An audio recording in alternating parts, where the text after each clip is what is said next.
James Whittall. Warmly welcome. The stage is yours.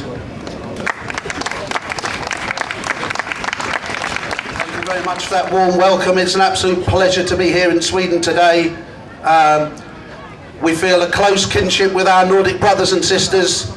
We know we face the same struggles.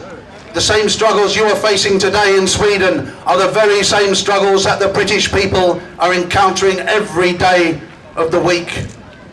I speak before you as a very proud Briton, but someone who is ashamed of what my country has become. It is a land I no longer recognise from the land I grew up in as a child.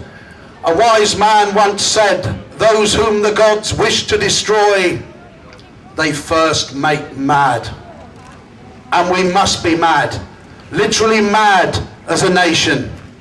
It's like watching a nation busily engaged, heaping up its own funeral pyre.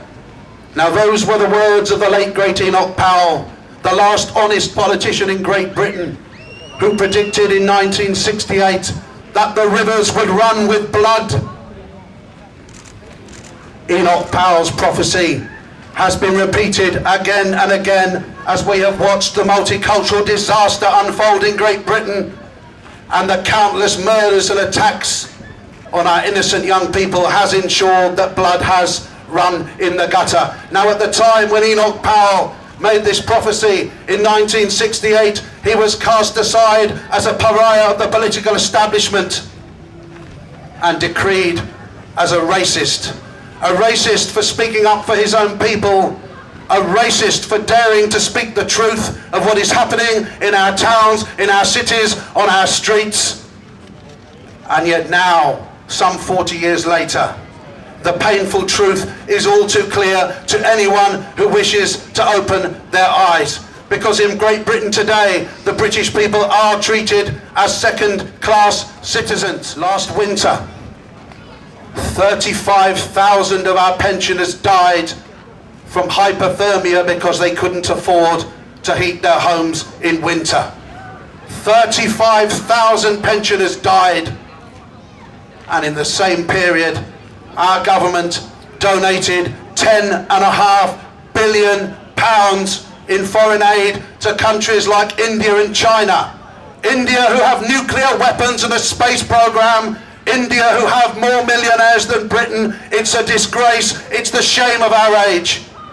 Britain is now a country where old people are treated like dirt, where old people are given a measly pension of some £65 a week to exist on. This is the reality of Great Britain in 2010. A pensioner, many of whom this week saw the 70th anniversary of the evacuation from Dunkirk in the Second World War. The pensioners that fought to keep Britain British are now being left to starve and freeze while our traitorous government gives away billions and billions of pounds abroad. As I said, it is an absolute disgrace. It is the shame of our age.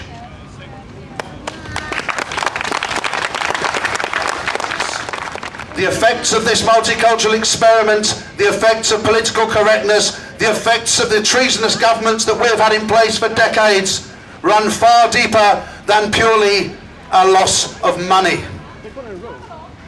Because today in Great Britain, there are areas in our towns and cities where you do not go if you are British. There are areas in our towns and cities where young people grow up with the sole aim of attacking the country that took their families in.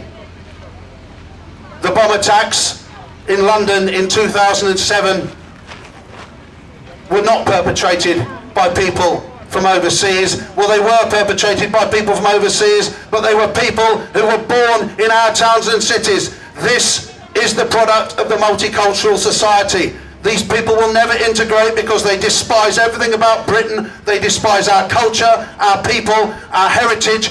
They wish to destroy everything. They wish to destroy everything that is British.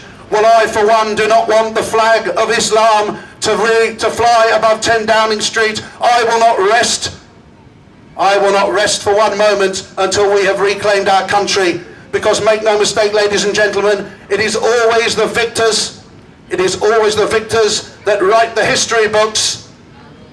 And I do not want to read in 100 years, in 50 years, in 200 years. I do not want it written in Arabic that this period of history never happened and that Western civilization did not exist. It is our duty. It is our duty to fight this struggle, no matter how hard it may appear. Yeah!